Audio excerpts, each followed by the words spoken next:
What's going on, Chuckleheads? I am Carlo Guadagnino. This is the Dingo Talk Alumni Tour. My guest this week is Frank Calabrese, class of 1970. Frank has a very interesting story to tell. He's going to talk about the governors that he met, his time at Bethany, some of the social work projects that he is a part of, some of his life, the way that he feels that it happened. This is his truth, and he wanted to come on and tell about it.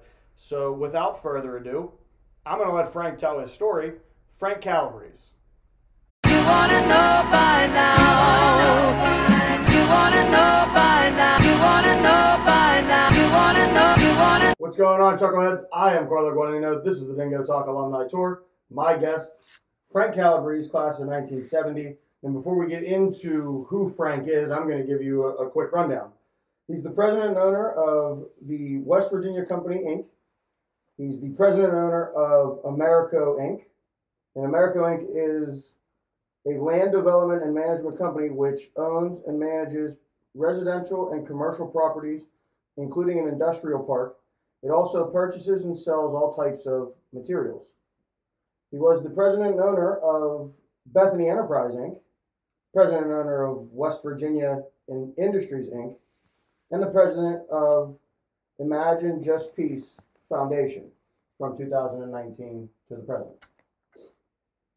Some of the things that Frank has done: he's the West Virginia representative for the ACLU and the National Board. He's a board member for the ACLU in West Virginia. He's the only board member in West Virginia for the ACLU. Nationally, you're the northern, and you represent the Northern Panhandle, obviously, in West Virginia. A two-term chairperson of the Wheeling Human Rights Commission, National Demolition Association, a 9-year board member and scholarship committee chair. The West Virginia Palmer Scholarship, you were appointed by Governor Bob Wise and reappointed by Governor Joe Manchin. The West Virginia State Building Commission was a 5-year term. You were appointed by, in our pre-show, I messed his name up. Gaston Caperton. The Center Market Square Historic District. 5 terms, including 2 as the chairperson, a board member of the AIDS Task Force, board member of the Task Force Against Domestic Violence and the committee co-chair, the board member of the West Virginia Common Cause, a life member of the NAACP and received a humanitarian award in 2000. Friends of Wheeling, a local historic preservation group. Amnesty International, and you've been a member since 1991. Past board member of the Ohio Valley Peace. Southern Poverty Law Center, you've been a member since 1994. A member of Clergy and Lady Concerned, a peace group formed during the Vietnam War, and the recipient of the 2016 Martin Luther King Award from the Ohio Valley Ministerial Alliance. Would you like me to read the last part as well? I don't know what that is. The life direction. Oh, yeah, please. Life direction is to go from commerce to consciousness. Frank, it's been a long time coming to get you on the show. I feel like we've talked more, and now we finally have you here. My first question is, how did you find yourself here in Bethany? Well, that's an easy question to answer. My brother came here before me, and I was a legacy. He had the most remarkable academic record when he came in 140 years. He had the 2 most difficult majors simultaneously, biology and chemistry. In addition to that, he had 3 minors simultaneously, and he got a 4.02, being a perfect A student, and a distinction in comps, which gave him the 4.02, and he did it in 3 years. Now, I followed him, and I quit once, I flunked out once, and I got thrown out once. Well, let's talk about let's go to the first one. Why'd you quit once? What was the reason behind it? I was totally unprepared for college academically. I did not know that I was supposed to study or refused to do it, one of the two. What I did was I regurgitated everything I heard in class, and that's how I got by a while. But curiously, Bethany had a rule then, an onerous rule, I thought, that if you miss 3 classes, you get an F. Okay, at the second week, I had a straight F in all my courses. I would get A's on tests after that. But you would fail for that. But I'd be flunked. So I had a terrible grade point average, and I was going to flunk out. So I just left college before the end of the first year. The second, I came back as a student, and I didn't make my grades, and I flunked out. I got back in, and the third time was I got thrown out. And that's quite a story, which I'll get into later. I got thrown out because kids were dying, driving back drunk, and being a lifelong idealist, and that's how I want to die, an idealist and not bitter, and so far so good. Well, you're here, so you're still... Yeah. So I wanted to save lives. I didn't want to open a bar, but we'll get into that if you be patient with me, please. Absolutely. So when you first got to Bethany, what was town like? What was campus like in comparison to what it looks like today? Sadly, I came from right across the river from New York City at Hoboken, New Jersey, so I was very used to city life. That's how I grew up. I came to Bethany, which is certainly more beautiful, provincial, but sadly, at the time, and I want to correct this as we go along, but at the time, I realized I came to a small Christian college for small Christians. Uh-huh. They reflected the attitude of the times. And then came my time in Bethany, the 60s, 61, and the assassinations, the Vietnam War, feminism, free love, and gradually things started to change. And I'm happy to tell you the Bethany I know now, and please hear this, the Bethany I know now has a much prettier face in terms of social interaction. Do you want to elaborate on what you mean by that? Okay, well, when I was a freshman, women had to be in by 9 o'clock. Mm-hmm. Okay, the social settings was set by and large by fraternities and sororities. And I certainly have nothing against fraternities and sororities, but when you get into a social organization, that's your identity for as long as you're here. The men only dated women in certain sororities, and I wanted to date everybody, so that wasn't for me. And I stayed independent and paid a price for it. All the independents did. We were kind of ostracized, unless we made a lot of noise, and I did.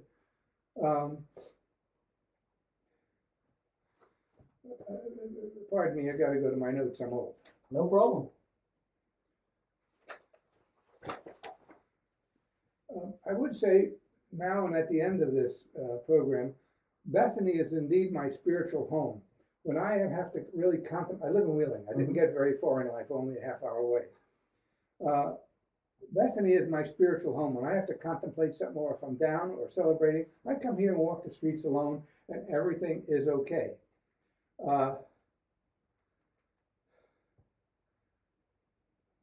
Why I left Bethany after 15 years was I kept being brokenhearted every graduation day.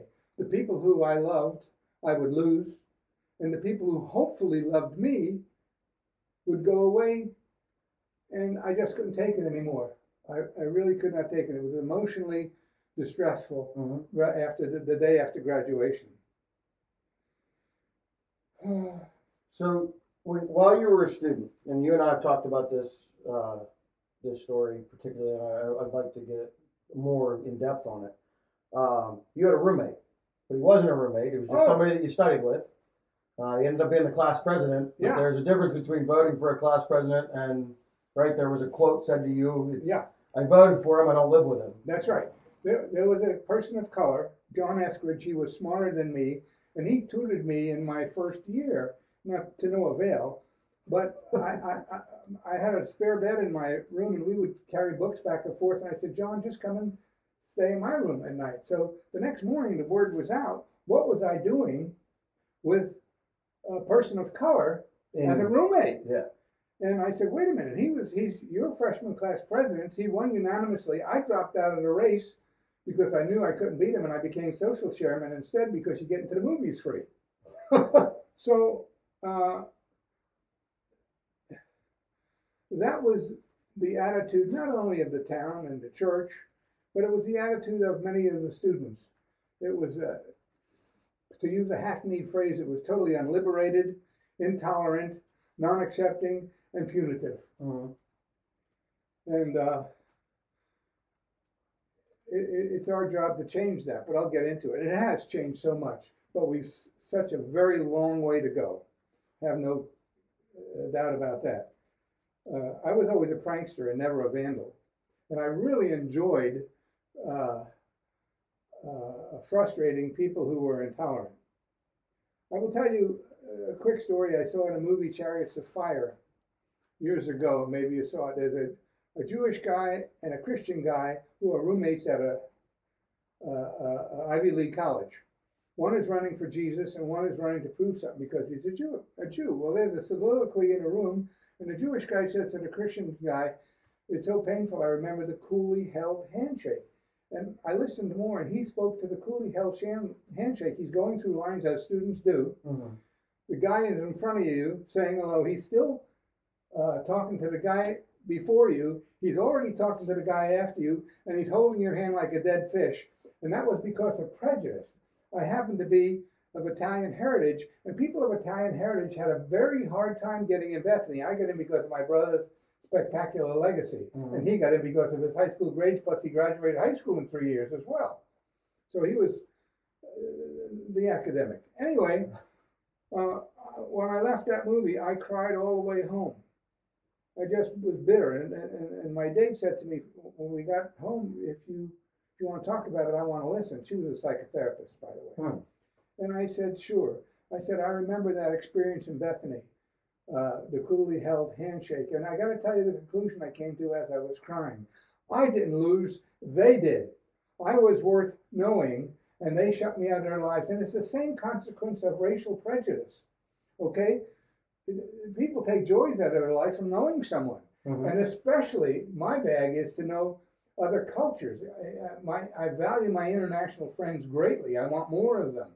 And because I'm accepting to them, even though they might be a different color, they might be a different culture, they enrich my life. I go to them more than my American friends, not that I have very many. I got more doctors than I got more friends. Let me see. Life surprised me beyond expectations. I look at other people's lives and compare them to mine. And I'm not the smartest kid on the block. I had to try. I used to call myself Avis because I had to try harder. And I've suffered low self-esteem, but that's another story. I one time found myself with Barack Obama in a room alone. I knew I only had a moment, and I wanted to give him one pithy comment, and I just came to my mind. I said, everybody knows what's wrong. I wish you the courage to speak it. Sometimes he did, and sometimes he didn't. But personal courage is the operative word for getting all you can out of life from me. Well, and as we spoke prior to this recording, we spoke multiple times about how there's no difference between you, me, and the fact that we're both probably a little chicken. It's just you do it, right? You don't wait, even though it might scare you, it might be out of your comfort zone. You kind of go push through that. I'm obligated to myself and the problem. It is our job to confront injustice and to do something about it. And I'll get on to that a little later if you're patient and good enough to still put up with me before this is over. Well, so let's talk about a little bit more about what is the town cosmetically. So Chambers General Store is obviously there. The building that becomes the Enterprise, what is that building at the time? Which is, for those of you at home, that's Bubba's, okay, correct? I'll go to alcohol then right away. Yeah, that's part of the whole story. The reason I got thrown out of school was I was on a student faculty committee to design a new student union. And when I said, let's serve beer, people are dying driving back, I got thrown off the committee. And I said, I'll do it myself. And I got thrown out of school. And that's a whole story. Well, let's hear that story. So you get thrown out of school. I want to tell you, I get thrown out of school, but I'm still living here. And I'm turning to it, please.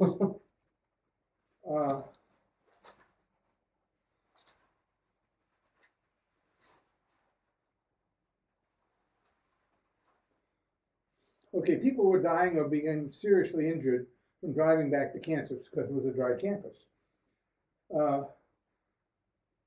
I didn't want a business. And this is what I really want my fellow alums to know and the students. I did not want a business. I wasn't a money grubber. I'll get into that later. I was only trying to save lives. I sued Bethany, the town, after 140 years existence with a judge, a local judge, and he found in favor of my case. He didn't want to consider the other 13 reasons we were suing. He said he would destroy the town. And then they signed a petition and went to the governor, Arch Moore, who went to jail for other things. I knew him. He got an honorary degree here. And I'll get into that in a moment. So they went to him, and he illegally denied me a license. There was so much corruption in the granting of liquor license and beer licenses in West Virginia that there was actually a statute saying it can only be granted on merit and it can only be denied on demerit. Well, he just took public opinion and did it. I had every qualification. So I called the Attorney General's office and I said, I'm going public tomorrow. This is interesting to me. It was a great learning lesson. I'm going public tomorrow. I'm going to the state newspaper and I'm going to tell them how the governor broke the law. They hand-delivered me a license in the morning, knocked on my door and woke me up. Before you could make that phone call. Right, and I'll never forget the guy. He knocked on my door. He says, I don't know what's going on. I've never had to do this before, but here's your license. Got one problem. What's the name? I was married at the time, and my wife said Page 2, which was a former bar in Bethany. So there we went. And because we were on TV for a year and much talked about, we wound up with a curious public. Hollywood says, talk about me, good, bad, but just talk about me. We wound up with the largest draft beer sales in the state. So much so that the Iron City Beer Company brought the key players of the Pittsburgh Steelers down for an open night. And I can give a damn. I got enough trouble with reality. I don't do sports. So here's what I learned. Here's the valuable lesson for me. I got something out of that. When confronting power and you have no leverage and no money, you immediately begin taking the emperor's clothes off because the issue is not as important as his image. And they back off. And I've done it since, and it works without failure every time, which is what I'll throw this in now. It's what's wrong with America in my mind. We are already great. We could solve most of our problems overnight. The difficulty is we're worried about what we look like rather than we are. If we admitted our problems, we already have the means of solving them. But Americans are just, even those who are aware are displaying, by and large, until recently, a lack of courage. Courage, courage, courage. And the two operative words for a successful life, and the advice I give to anybody who wants to listen, fools that they may be, is one, pay attention to what's in your brain, what's in your neighbor's brain, what's in your environment, to what's going on in the world. And eventually, if you can't think of something to do, it'll find you. Pay attention. And the second thing is, even though I was always afraid and shaking in my boots, I was compelled to do it anyway for selfish reasons. I had to be true to myself. And it became kind of a hallmark. The more I did it, the more ease I experienced.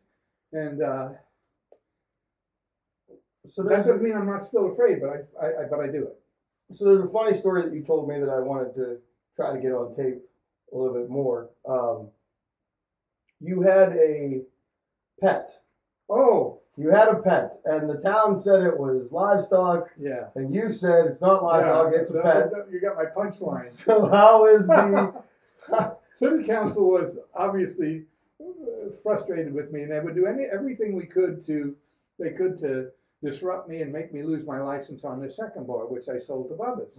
We used to go out 2 o'clock in the morning when we closed and pick up the litter, and a friend of mine gave me a goat.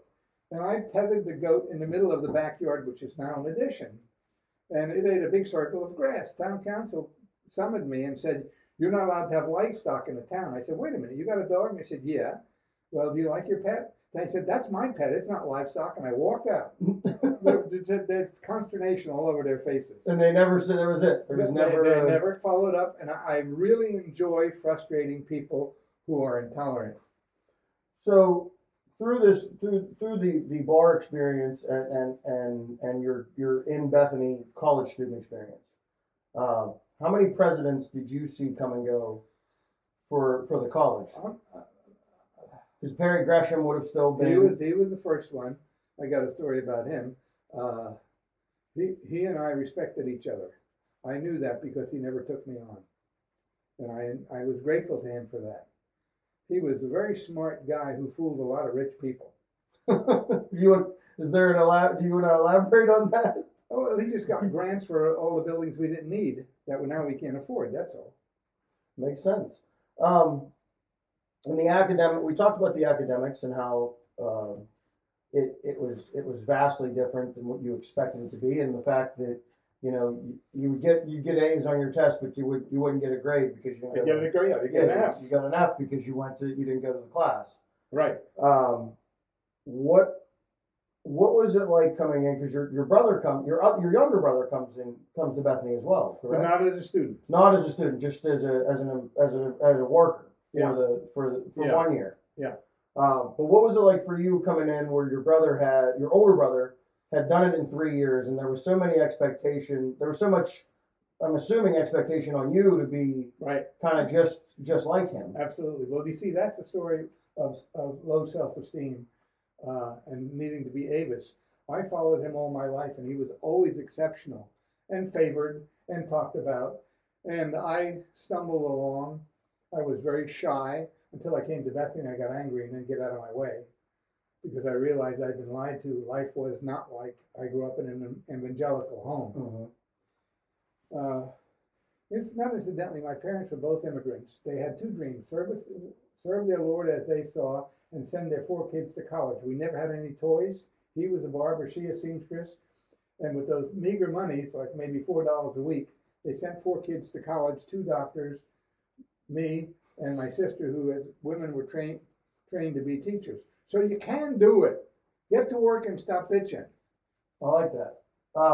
So for those that don't know, you majored here at Bethany in history and political science. Right, and that's a sad story. So yes, how did that come about? I applied in February. I met Dean Sandercox in New York, and he said, "I'll give you a fraternity pin now." Alpha Sig, my brother was, and he was in charge. And we laughed, and I knew I was getting in. It was very reassuring. Tell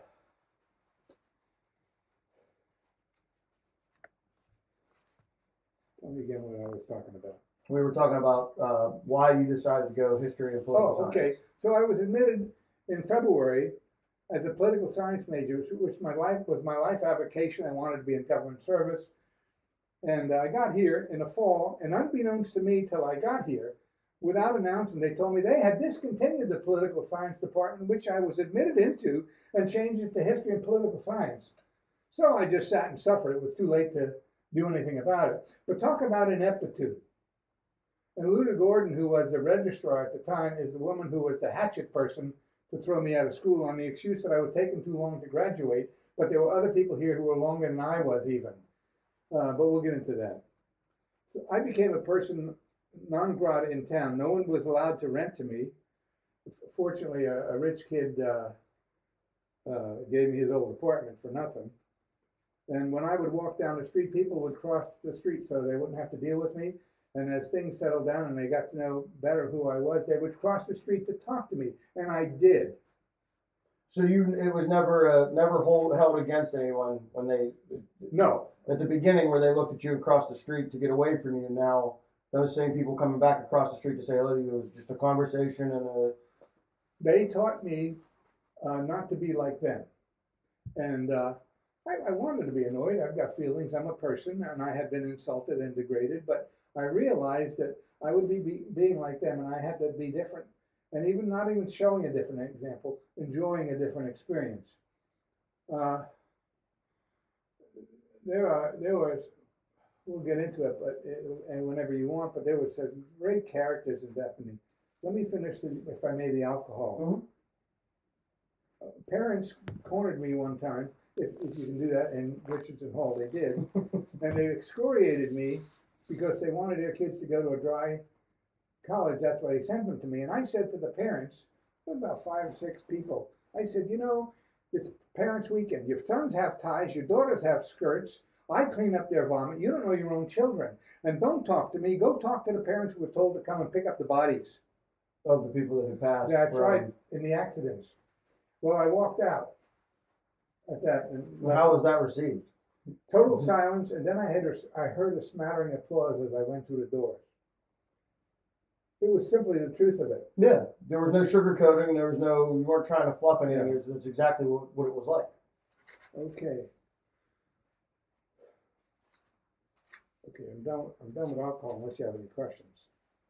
So, with the drinking age being 18, because that's another thing I don't think people realize is in West Virginia at that point, the drinking age is 18. Was that, because you still, did you ever run into a problem with local towns kids or high school kids that are 18 years old? Did they come into the bar, and what was the policy like?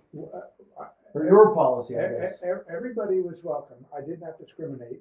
And if you came in with an adult as a child, as is the practice, you know, you're certainly welcome.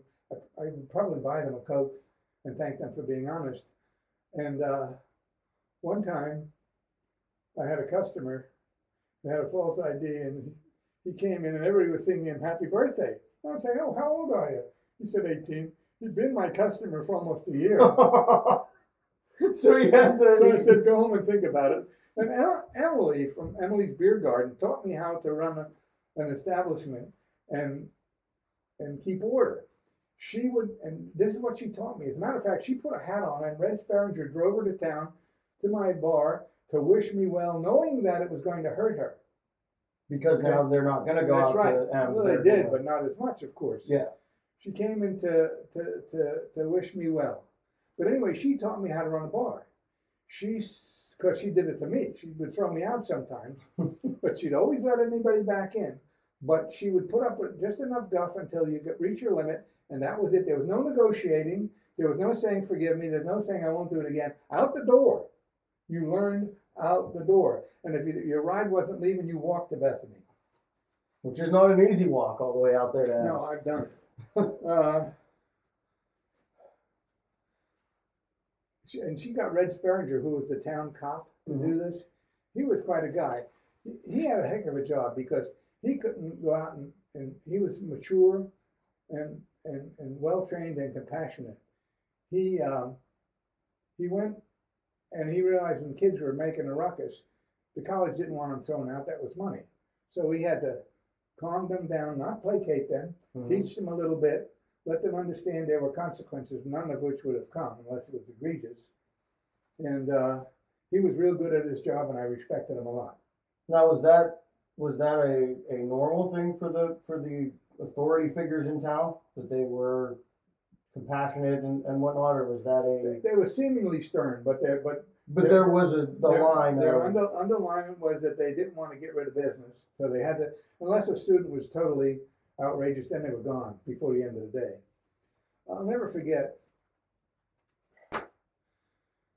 there was a real promiscuous woman who got pregnant, and she was tall and attractive, as I remember. I don't remember her name. And she's sitting on the curb outside of the Commons, just sitting there, bawling her eyes out, because Bethany women didn't have sex. If you were pregnant, you were gone before nightfall. Okay? So she's sitting there crying, and I knew the story, and I knew there was nothing to say and nothing to do. But I felt her pain, and my nothing to do, I walked over, and I didn't ask her. I sat down next to her on the curb for about 3 hours till her ride came. Said nothing. And just sat there. Just there to be company. There. And when she got up to get in the car, she's crying and crying and crying. She got her palms of her hands, and she rubbed them through her eyes and put them on my eyes. I started bawling.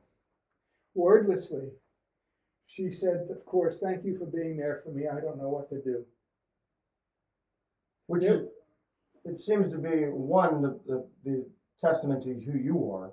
That's the definition of who you are, is that the compassion's there for other people. Thank you. I think anybody would have the compassion that I have. Okay, I'm not saying I'm better than anybody else, but they won't go and do that. Yeah. And that's why I've had to discipline myself to have the courage to act when I know it's needed. There was an abortionist in Steubenville, $300. And a lot of Bethany women went to him, but he was a butcher. And one night, somebody came back to the dorm, and I get a call, and I'm text bad boy so they could call me. They can't call the college. And I had a four-wheel drive Jeep, and the snow was closing the roads. I brought my Jeep up to there, trundled her into my car, drove her to Wheeling Hospital. They had called and said to expect us.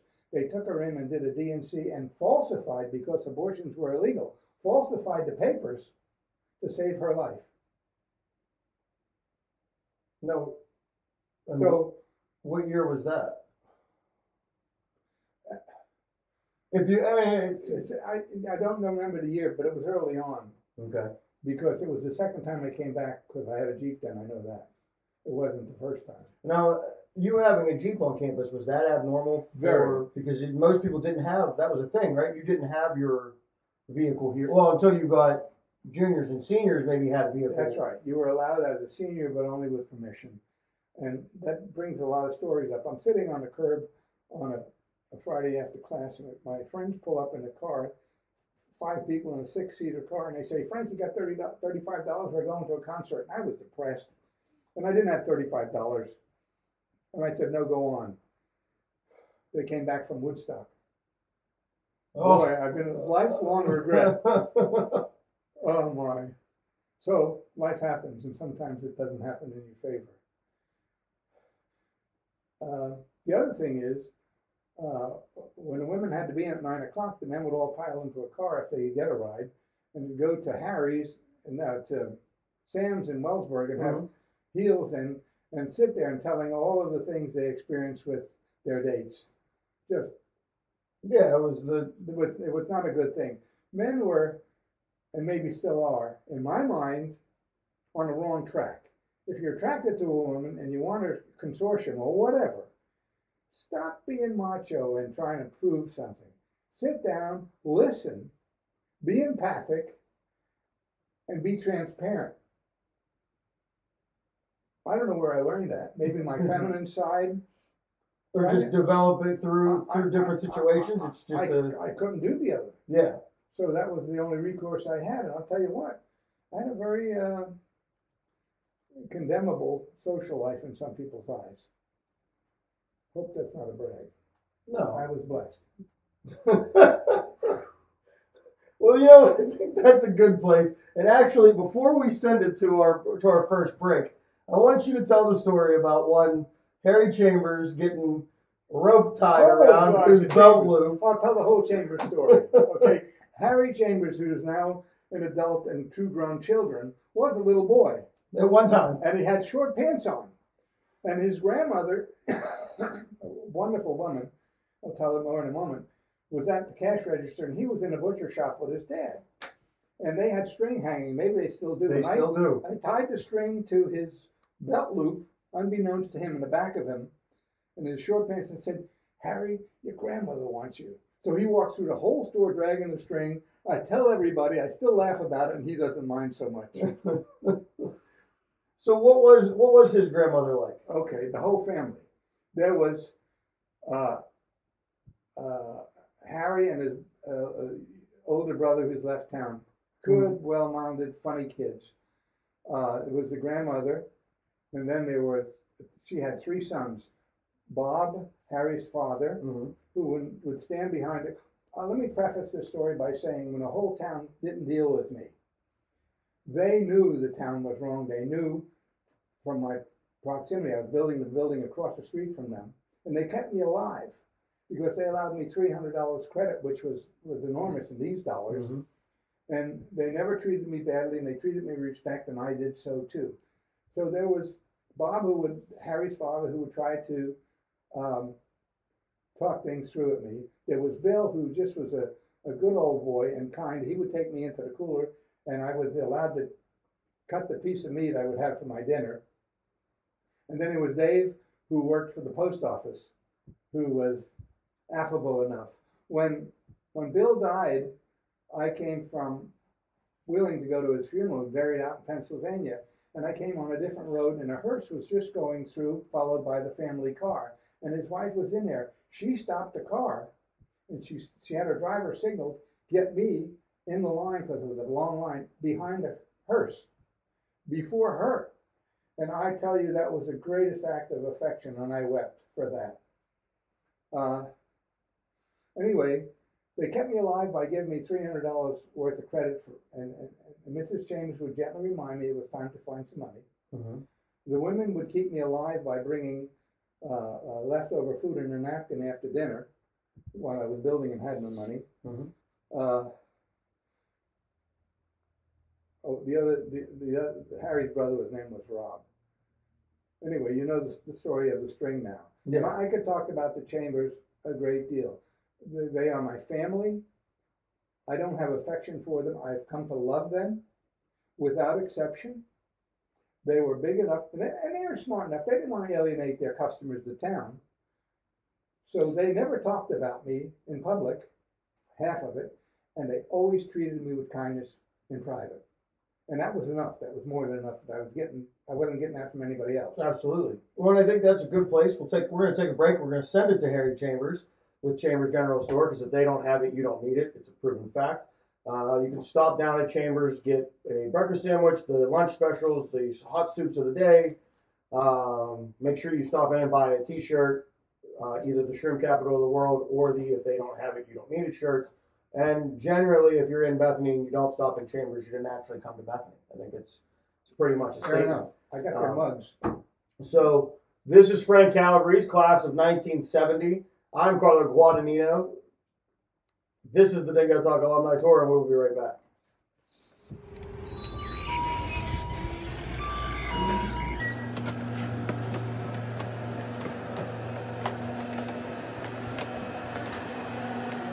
While you're in Bethany, make sure you stop in the store for a daily lunch special, breakfast sandwiches all day. Try out the biscuits and gravy, guaranteed it'll fill you up. And also look for our new burnt orange Chambers, if we don't have it, you don't need it t-shirts, and our psychedelic green 3rd edition Bethany Mushroom Capital of the World t-shirts. Now back to you, Dingo. What's going on, Chuckleheads? I am Carlo Guadagnino. This is Dingo Talk. My guest, Frank Calabrese, class of 1970.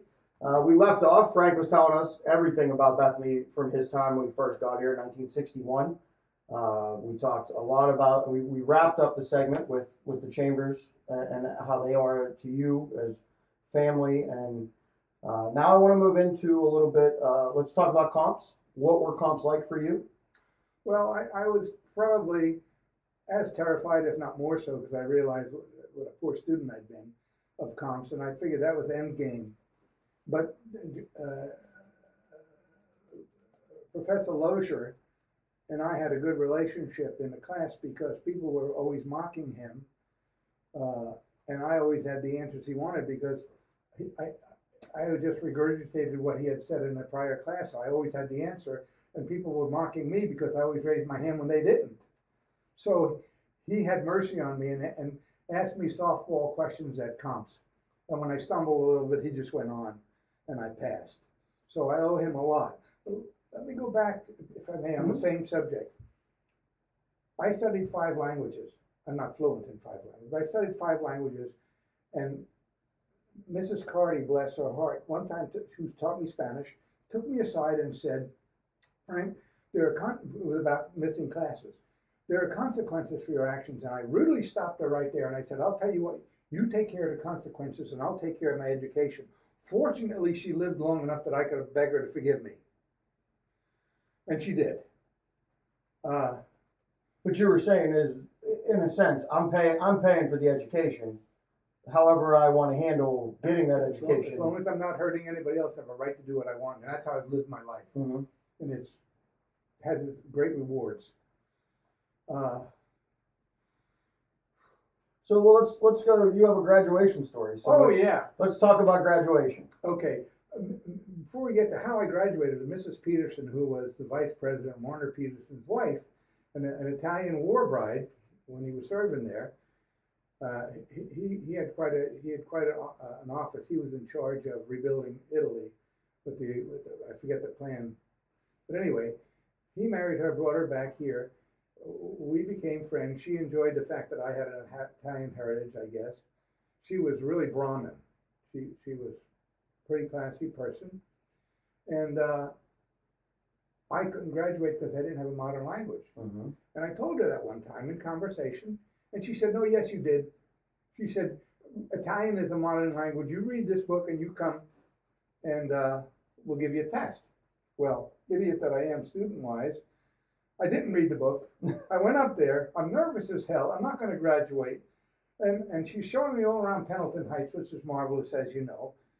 And she had a Coria and Ives print on a wall, which was an original, very rare, and it's of the first baseball game played in, sanctioned baseball game played in the world. And it's in Hoboken, New Jersey, 2 blocks down from where I grew up. And I said, if the window's ever broken and that's missing, no, who did it? Stupid. Anyway, she laughed. Thank God. And then I said, Mrs. Peterson, we got to get to this test. I didn't tell her I didn't read the book. She said, "Oh, you're smarter than many people. We're not going to, you passed." Oh. So that's a relief from just lifts off your shoulders. That's how I graduated. So we get to the stage, and you know, maybe there's a little brag in here, so you give me a little license. We get to the stage, and it's in the field house. The parents are all asked not to clap until we're all done, as is customary. I'm going across the stage, and half the faculty turned their backs in the chair because they didn't want to stay. They weren't going to be a part of this. Half. And then the students started to clap. And the parents didn't know any better. They thought they were supposed to clap too. So I got an ovation. The only student who got an ovation. And half of them didn't even want to see me get it. And I really enjoyed that. So let's clarify on the bar side of things. So you because now graduation's happened. You're no longer a student about that. But you had already been running to at least one bar, and then when my wife and I changed our lives and were no longer together, she stayed there and I didn't. And you moved up to what was now Bubba. A couple of years later, yeah. Okay.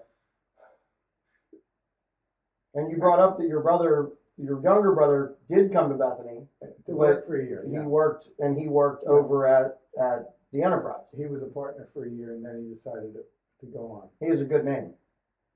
He's a good, strong Italian name. Yes. Carlo. Yes. I like that name. It's anyway, a good name. It's an unseemly story. So I left my marriage with the clothes on my back. Hadn't eaten for 3 days. No place to live. I'm sneaking in the dorms at night. And probably one of the biggest brags I have is I would go into the Phillips Hall in the basement window, and everybody smoked, and we'd sit around, all the women and I would sit around in a circle, and they'd give me cigarettes because I had no money. And the biggest brag that I have is the conversation would not change because a male was present. It was just same conversation. That's the feminist side of me, I hope. Anyway, so there was some wood left over from the construction of the building that I had gotten from a farmer. It was given to me and we used it on the building. Mm-hmm. So, and it was on a vacant lot next door, which is still vacant. And I went to get the wood and I was going to sell it. And I was told by her looking out the window, "You touch that and you go into jail." That night I found myself in jail. First time in my life, last time in my life. One of the professors came to the jail with his daughter, and they said, "We knew that Hopfures, we knew that what happened to you wasn't fair," and they gathered $300 through their family members and came to the jail in the middle of the night and bailed me out. Now, where were you? Which jail? Were you down in Wellsburg? Brooke County. Okay. Yeah, they took me home. I emptied their refrigerator of leftovers, and they gave me a couch. And an act of kindness that is beyond some people's understanding. But he was a Quaker, run out of town in Kansas because he protested the Second World War. But so this is right after, so you've graduated and now this is your first stint almost as homeless. Yeah. Okay. The second, if I can digress, the second homeless thing, I had no problem with drugs or alcohol in Bethany. I got a state policeman story I want to tell you in a minute about the bar. I moved to Wheeling. I'm living with Miss Kansas, and I got a fancy apartment with chandeliers because that's what she wanted, and I said, yes, dear. Which is normally the answer. Yeah, a very sad relationship. Anyway, I invited the then assistant prosecutor and some friends up for dinner. At the end of dinner, he brings out cocaine. I'd never seen it. So I did a bunch of cocaine with him. The next morning, I didn't go to my office. I went out looking for more cocaine. I was instantly addicted. And of course, with that becomes alcohol to go up and down. I never had an alcohol problem here. So long story short, I lose everything that I have. I'm dying. I wanted to walk into the river and die at my property. So I was going to end all this because I had no cocaine in it. And I called the depression from that, what Kierkegaard called a sickness unto death, which is depression. Anyway, I walk in the thing and it's ice flows on a river. I've only seen it 2 or 3 times. And I get to my genitalia and I say, the hell with this, and I run out. Turn around and out the... Now, if it were summertime, we would not be having this conversation. I'd have kept going. God is great. To this point, if you were talking to your childhood self, what would they think of you? What would childhood Frank think of Frank today? Wow. I told you I didn't understand that question on the questionnaire, but now that I understand it, wow. Well, it's reworded from the questionnaire, too. Okay. Yeah, right. I was always timid and had low self-esteem from following my brother. I had to get angry. When I came to Bethany, I realized, as I said, I was lied to. Life wasn't the way I was brought up. And I was particularly astounded by it. Bethany was almost all rich kids at the time. It was a very wealthy, high society. Yes, and I was astounded by what the students would do to each other. Astounded, particularly the men to the women. And I just very cruel. Was it cruelty or just classless? I mean, they'd go on a date and go to Sam's and talk about what they had done. Yeah, and more and more and more, and tell lies to get opportunity. You know, you get the picture. I'm not going to elaborate. It was pretty indecent, unkind, and even unfair. Anyway, what would I think about myself now? Okay. There's a lot I'm proud of. Very much I'm proud of. My resume shows absolutely that I made the choice. I never liked money. I got a problem right now. I got to get rid of it. Now we'll get into the foundation, how difficult it is to give away money. And everybody offers to help it. The heck with that. What I would think about it was another question you're going to ask right now. What's my greatest accomplishment? I'll answer that simultaneously.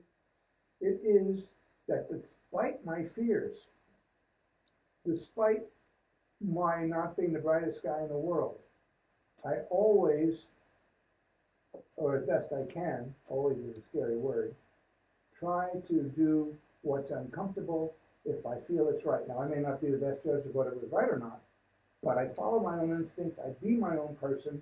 I'm not a joiner. Never learned to play golf. If you notice by my resume, I never joined it. No, I never had an interest. I never joined the boys' fraternity clubs. I went to my first football game when the governor invited me to his box because I had helped tear down the old football stadium, and he wanted to see what my impressions were. Of course, it was the governor, so I went. Yeah. Sitting silently, he comes around and says, "What do you think?" And I said, "I see excitement. I see wealth. I see enthusiasm that you don't normally see in West Virginia. And if this is sports, I got to tell you, Governor, if every family here went out into America and gave up one football game a year and did something as a group to help others, it would change the complexion of the country, not for what they would accomplish, but for the raising of their own consciousness." He just looked at me. Wasn't what he was expecting. Oh, but even my dear friend, I used to fly with him and sleep at the governor's mansion. Well, so let's talk about that, because you've met. I'm a groupie. You've now been associated with 4 governors, right? Yeah.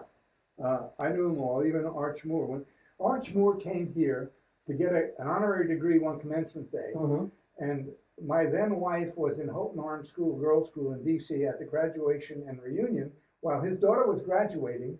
And the week before, he had told them not to give me a license. I meet him on coming out of Old Main in the procession, and he says, "Hey, Frank, boy, what are you doing here?" I said, "I went to school here, and your daughter is never going to forget that you didn't go to her graduation for selfish reasons." And I walked away from him. And how did he? There just a shock. I'm sure a shocked look. I didn't care what the hell he thought, or I didn't care to look at his face. And that may be Shelley Moore Capito. I don't know. He had 2 daughters. I don't know which one that was. Now, after Arch Moore, you then, Oh yeah, let's get the. I'm sorry. Well, the other governors that you met, what were they like? What were? I met Bill Clinton 5 times. Okay. And what the stories about him are true. We're in a conversation, in the middle of a sentence, an attractive woman walks by, and he's gone. Hey, see ya. Yeah. Barack Obama, I told you my experience with him. Joe Manchin and I have known each other for 30 years, and I crashed with the last graduation, and I crashed the trustees party when we were having lunch, and he saw me and came over to me, put his arms around me, and took some pictures, which are on my camera. Maybe you've seen them online. And what's he like as a person? He is strong, self-determined, as you would expect. He plays the political games. He's never done anything bad to me. He stopped me in my car one time when he knew I was not for him. I had a little sports car, and a police car pulled me over. That was his escort for the day in Wheeling. And I thought, what did I do? And he gets out of the police car, state police car, and gets in my little Miata. And he's a big man, and says to me, "Frank, I know you don't support me. I'm going to ask you for your help."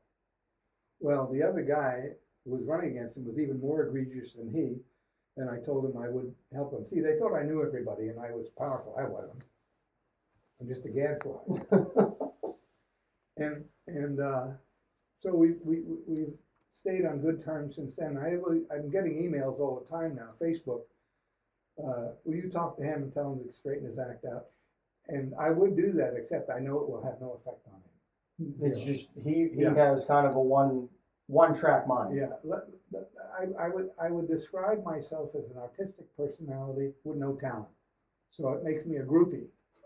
And I'm digressing, but let me finish the politicians, then I'll get to the stars.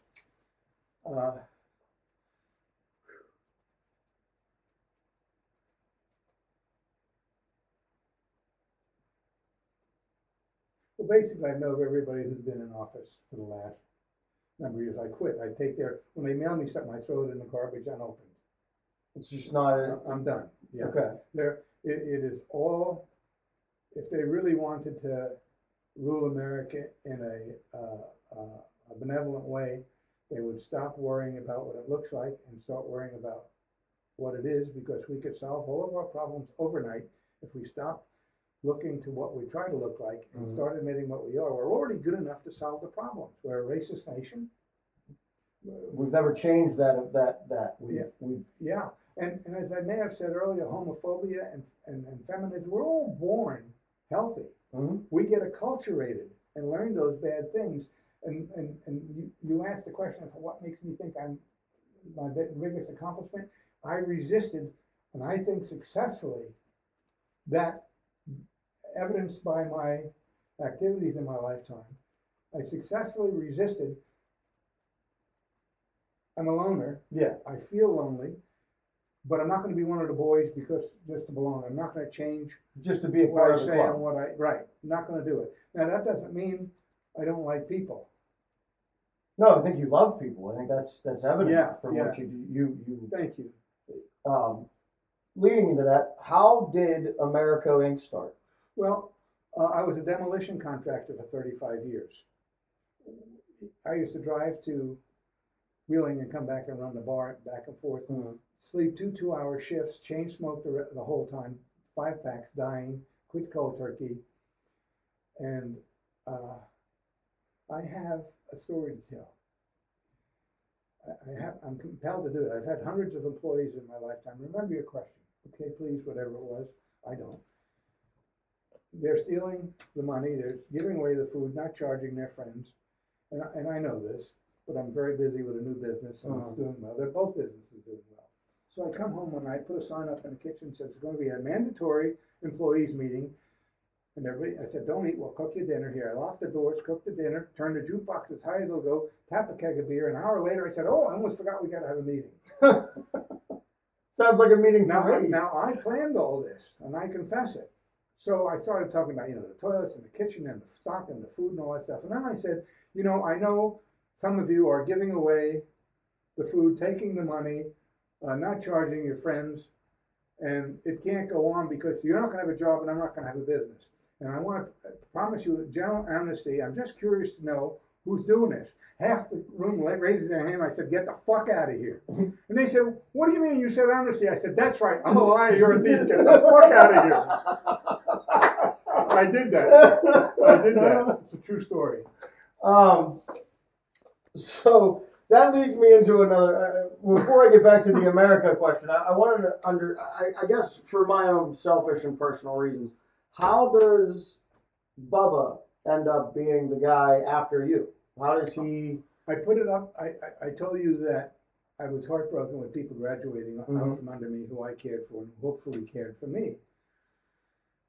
So I put it up for lease, and he came in, and he had a partner, and it's a big deal. And his style was very different than mine. He threw away all my antiques, decorated as a sports bar, and that was his right to do. And was successful doing it. Now, was he Bubba when you met him, or was he William? He was Bill? He was Bubba. He was always Bubba. Yeah, he played for Duquesne and never let you forget it. Anyway, we were absolutely different personalities, but he paid his rent, which was minuscule. I just wanted out. And when we negotiated his sale, he wanted to buy it. It was very small as well. He wanted out. I wanted out. And it worked. But what was the rest of your question? The next question was, so how America got started. So I'm doing demolition, and I'm learning the real estate in a local part of Wheeling, which is the center market, which is on a National Register of Historic Places. I'm chairman of the Center Market Commission, a municipal group. And I start buying buildings because it was all drug bars or alcohol bars, and sadly prostitution going on in those streets. And I bought the buildings for nothing. It took me 25 years, $1.5 million later, to restore them, not rebuild them and remodel them. And restore them by their original. That's precisely correct. Well, when you gentrify a block, everybody else starts to do it too. And I can recall people wanted to do egregious things to these historic buildings, and I would give them free consults and try to nurture them and give them stuff out of my inventory from demolition to restore their buildings. I wanted to do that. It helped me. Yeah. So that's how. So Americo then became a real estate holding company, and I owned a house here in Bethany that got blown up by the Krishnas at one time. Down there where the Gorbys live. Yeah. That's a whole nother story. Anyway, I had an office in downtown Wheeling in a high-rise, and when I was homeless, I used to sleep in my office. It was $75 a month. And I had another place where I was storing stuff in Benwood, a little warehouse. And I realized my business was growing. I couldn't be in three places. I needed a physical place to run a physical business. So I sent my office person out to look, and he came up with this property in McMecken, where I am now. And I've filled it was fallow. It was an abandoned sand pit, no utilities. I made it a life's work. It's now got everything on it, graveled, many acres, and that's where my park is for my foundation, which I'll get into a little bit if you allow me. Absolutely. That's important, and that's where I'm going, and that's what my life is now. Did I answer your question? Yeah, you did. You did. My next question is, can you tell us a little bit about the award that you received in 2016? Oh, for NAACP. Yes. Okay. This is one of my favorite experiences. I go to a mixed church. It's Martin Luther King Day, Mm-hmm. and I'm bringing an oil painting that a racist woman gave to me, and it was done by a recognized American painter. It's beautiful. Mm-hmm. I'm bringing it to the church because I want to give it to the community. And what the condition was that I will give it to the community. You put it any place you want, but every year on Martin Luther King's Day, it comes out of there and it goes someplace else.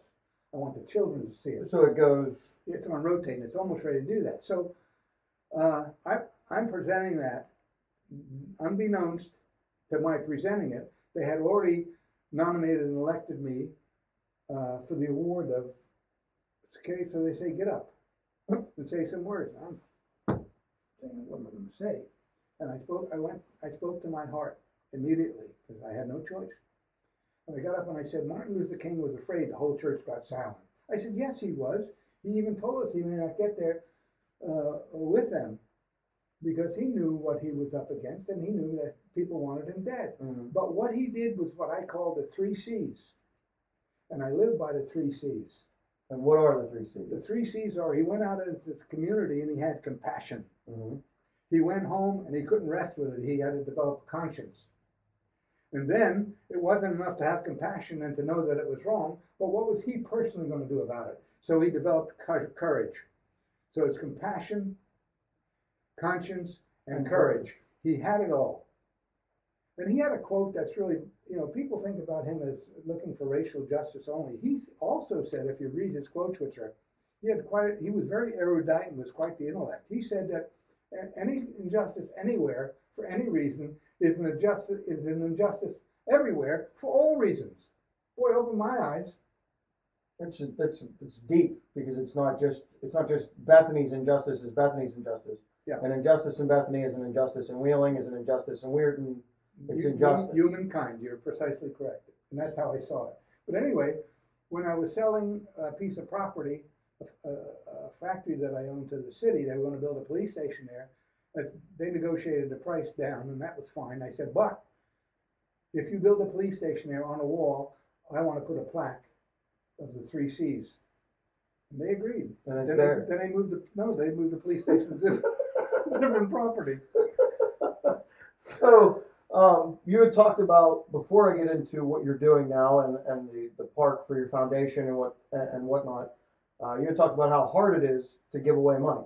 You're in the process of. Well, yeah. I was writing a number of checks, not big, I'm not wealthy, to different charitable organizations, international too. And I had the guy in my office look up the percentages.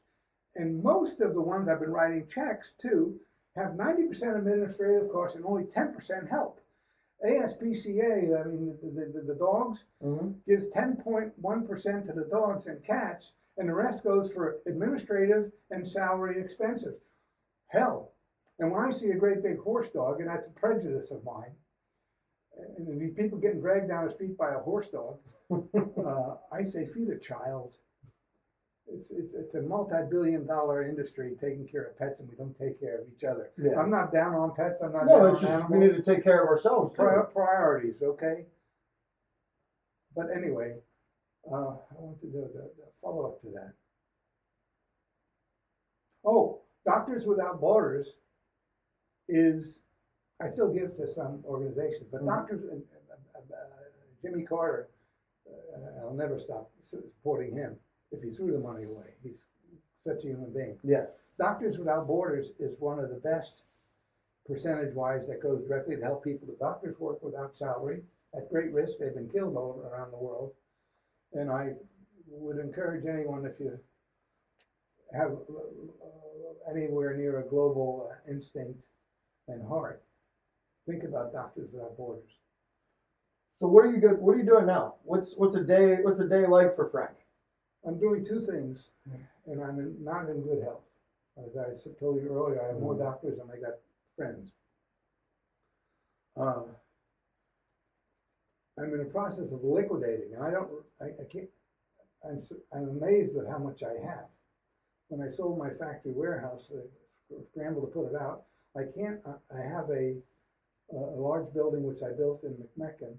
As a showplace for used building materials. I tried to find a manager for 3 years, could not, made it a warehouse. I have 9 trailers full of stuff and stuff out in the yards. I have thousands of items, not hundreds, but thousands of items that I want to sell, and I want to get all the money and give it to my foundation to dispense. I have not taken a salary in 8 years. I don't need it. Everything I have is paid for. I have no bills besides the ordinary. And my company takes care of things like some personal stuff like insurance. So, and what is the goal for the foundation? The foundation, yeah, thank you. This is the most exciting thing in my life, the direction I want to go. The foundation is called Imagine Just Peace Foundation. It's registered with the state of West Virginia. I've already started giving some monies. Bethany College is a recipient of it, and I owe them 2 checks, shame on me, which I need to do before the end of the year. The purpose of the foundation is to raise people up out of ignorance, and West Virginia it's a big job, sadly. And my definition of a scholarship, my personal definition of a scholarship, is the power to change a life. When I gave my money to Bethany before, I said, I do not want to have this money help a student who's already here. I want you to find someone who will never go to college. It's not possible, because that life will be changed. The rest of them will make it somehow. Get a job part-time like I did, you know? So not half, but part of Imagine Just Peace is the power to change a life through scholarship and mentoring. The second half of it is there's so much pain out there, and I'm not wealthy. I don't want to pay anybody's bills to reduce their pain, but I want to try to let the foundation go to some of the circumstances of their lives that are keeping them trapped, like addiction, the best example. I'm an addict and an alcoholic in recovery for 37 years. Okay? I'm blessed. So I want to do those 2 things primarily, but if an opportunity comes to make the human condition, which is the key phrase, it's all about the human condition. It's all about the human condition. By the way, I have another book planned. Well, I'm writing a book called From Commerce to Consciousness. I'm not very far into it, I confess. And From Commerce to Consciousness is the thesis is all the things we learn in business, good and bad, and how we can use them to raise each other up and comfort each other's pain. Let me ask you, how have you kept yourself loving what you do for almost 35 years now? How do I do it? Hell if I know. An old insurance man retired who's younger than me called me up last week and said, "You're the Energizer Bunny." But it's becoming increasingly difficult. I have real health issues. And none of them fatal so far, but they just get debilitating. Yeah. I do no work. I just administer and communicate. But I have a dream, and I hope I haven't waited too long. I want to publish the book, and I want to get the foundation up and running, put a board in place, and now in the industrial park, I took an acre or 2 down on the river. I built a 120-foot state-of-the-art boat dock. I'm building a meeting house out of demolition foundation stones. I'm up to an architect right now to put the 2nd story on. And it's all electrified, Comcast and all that stuff, almost finished. And I'm afraid I hope I haven't waited too long, because what I'm doing, and this is the part of the story that I want you to know, is I'm leaving it to all nonprofits who want to have a meeting, a retreat, a fundraiser, or whatever.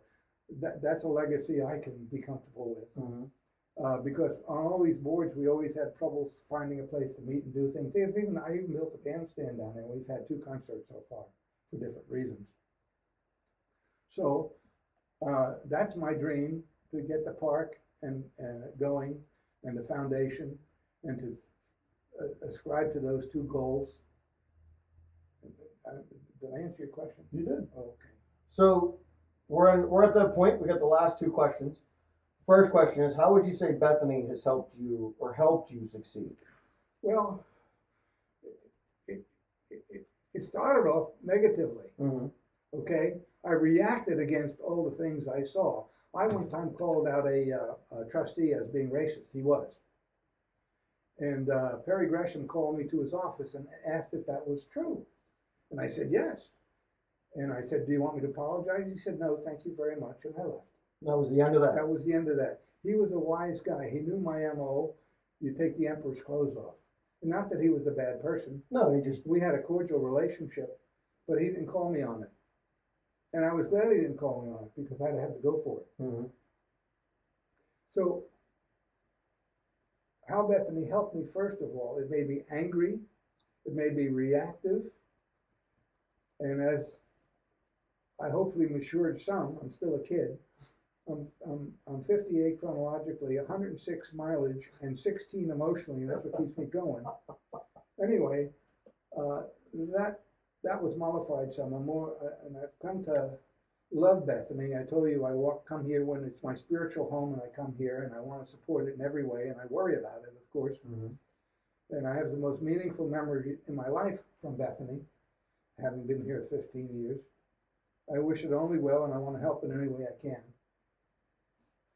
But how Bethany changed me first was by making me angry and reactive, and then by solidifying at least my understanding of my attempts to make it the human condition a better experience. Mm-hmm. And I learned all about Bethany. And interestingly, I almost forgot. People ask me, how do you be successful? Especially young people. I say 2 words: pay attention. Pay attention to what's in your brain, pay attention to what's in your neighbor's brain, pay attention to what's in your immediate environment, pay attention to what's going on in the world, and if you can't choose something, it'll choose you. Pay attention. And that is something that I've been blessed with in being a loner and being quiescent. I always, from a little kid in the streets of Hoboken, I always paid attention. And the happy thing I have to tell you about my Bethany experience is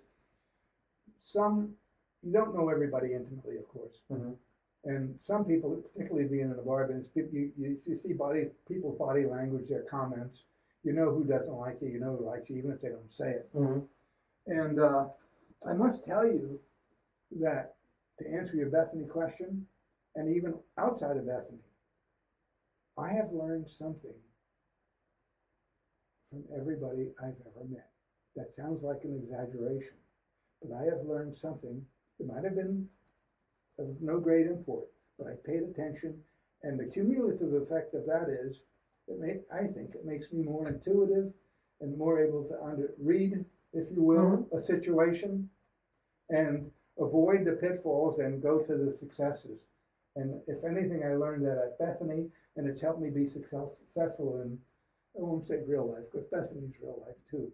It's a bubble life, but it's real life. Yeah. You know, people always want to graduate and go do something else. Hell, I knew this was going to be the best time of my life, and I was in no hurry to get out, obviously. I took a couple of those extra laps around the... Yeah. So our last question, if you were talking to a junior or senior in high school, they're getting ready to make their decision for college, mm-hmm. why Bethany? Why would you recommend a student come to Bethany? I don't have a good answer, but I will partially answer it by saying when I came to Bethany in 1961, they had some classicists, I call them classicists, professors still around. Chandler Shaw for history, Osborne Booth for religion. They wrote their own books. Black Mac Alexander, he taught religion. I never had him, but it was said that he had a Jaguar, and if you brought a car to town, you had to either admit that his car was faster or race him so you could prove it. He was a real character. They're all gone, of course. Well, is it true that they used to, right here on Main Street, they used to drag race from the corner here down to where the first curve is, right past the physical plant? I thought they raced mostly on the couple of miles to Emily's. Okay. Yeah, that's the biggest straightaways. They're crazy to do it here. They were crazy to do it here, too. Anyway, there is so much more I want to share. I'm having a good time. Thank you very much. I hope I'm not being too egoistic, but no. I told myself I was going to be frank and tell you and answer the questions to my understanding as best I could. So forgive me for my excesses, and if there's any egoism here, it's me. It's real. I don't deny it. I just apologize for it.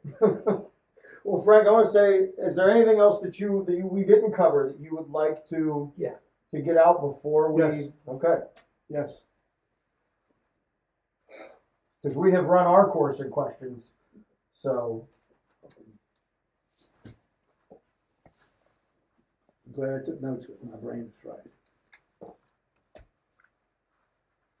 I want to tell you about the social picture in Bethany. It's a small town. Everybody knows everybody's business. And they had what I called characters. For instance, Larry Hummel. Larry Hummel and I were friends. At 2 o'clock every morning, he'd meet me outside my bar when we closed, and we'd walk around the town. Him because he was an insomniac, and me because I was wired. And he even built me a little table desk that I still have in my office. And I'll only say that about Larry Hummel. Pete, the mailman, I inherited him in the laundromat. He was running the laundromat for the person who built it, Harley Dunham, who was B&G chief. And Pete didn't like me. He didn't trust me. He believed all the stories. And I realized I had a good opportunity to change an attitude. And I treated him with respect, honesty, and it didn't fit with him. He wanted to be mad, and it just didn't fit. And he came around, and he was gracious to me.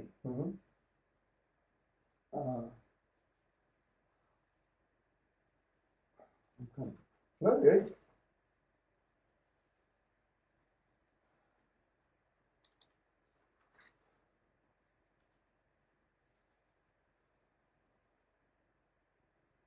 I want to tell you about something fun. I had a bar. So Bethany was spending a lot of money on concerts. My favorite story is of Gracie Slick. Okay.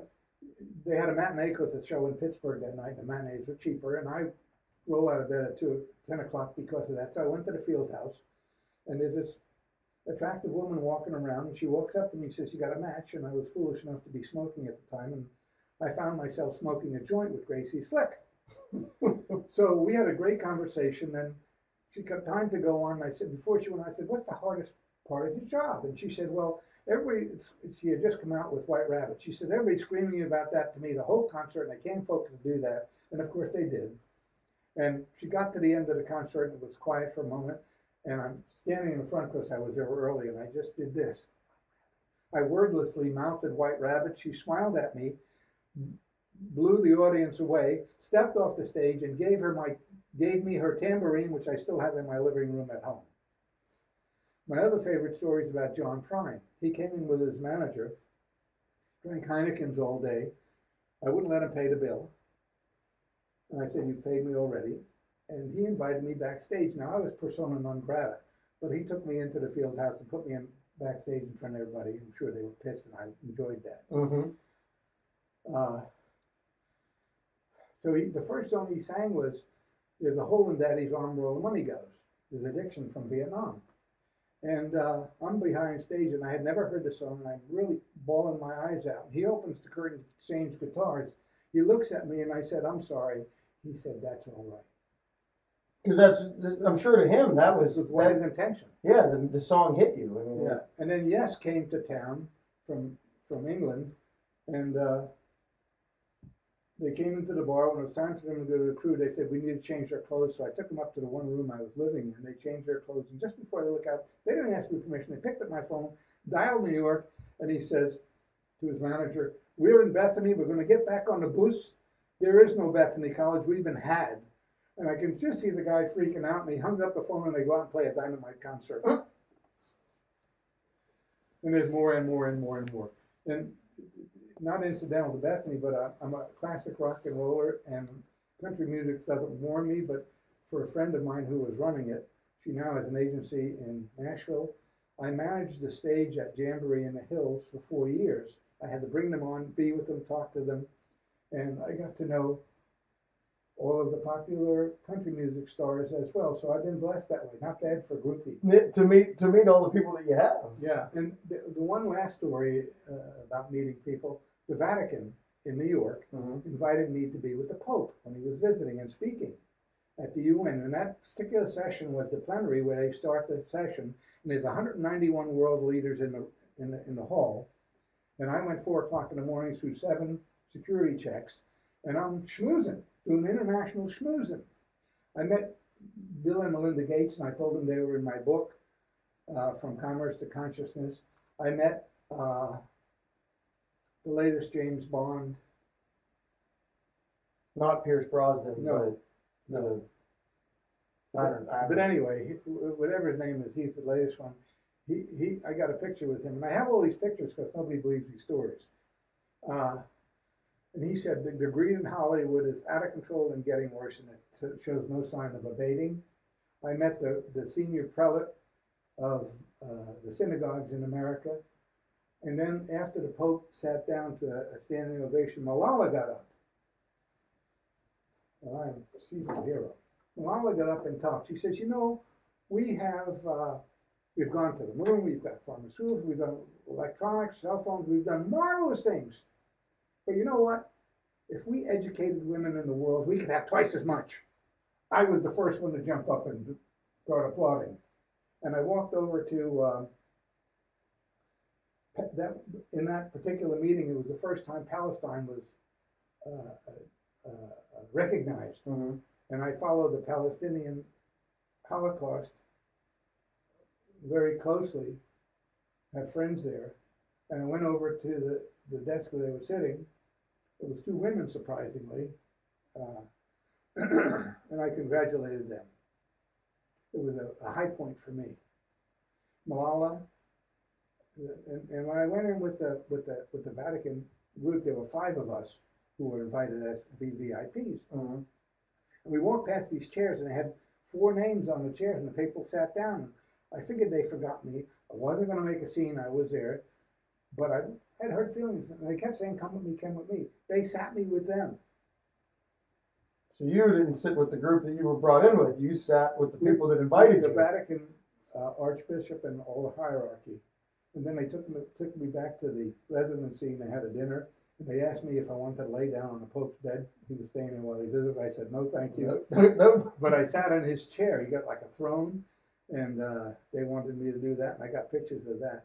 It was an experience I'll never forget. I'm in the men's room. I'm peeing. Next to me, there's a guy twice as big as I am in robes, obviously African, and there's a guy behind him bigger than he is, his bodyguard, practically touching him. I was wondering what they were going to do next. Anyway, I said, "You speak English?" And he said, "Of course." And he said, "Funny thing about your country, it's different than mine." He said, in my country, we steal 80% of the money and give the people 20. In your country, you give people 80% of the money and steal 20. They thought that was gloriously funny. Kept laughing. Anyway, many conversations like that all day. Thank you. Frank, we've gone down. Thank you for being a part of this and giving us just a glimpse of what your life has been.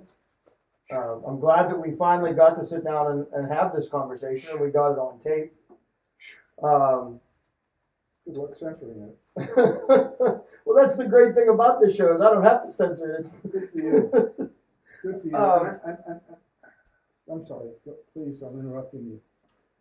Well, this has been the Dingo Talk Alumni Tour. I am Carlo Guadagnino, Frank Calabrese, class of 1970. Should have been 65. Should have been 65. Could have been 67. Could have been 68.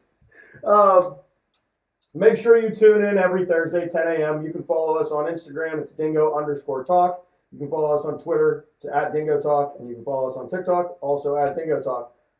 Again, Frank Calabrese, class of 1970. I am Carlo Guadagnino, and this has been the Dingo Talk Alumni Tour. We'll catch you next Thursday, guys. Know by now.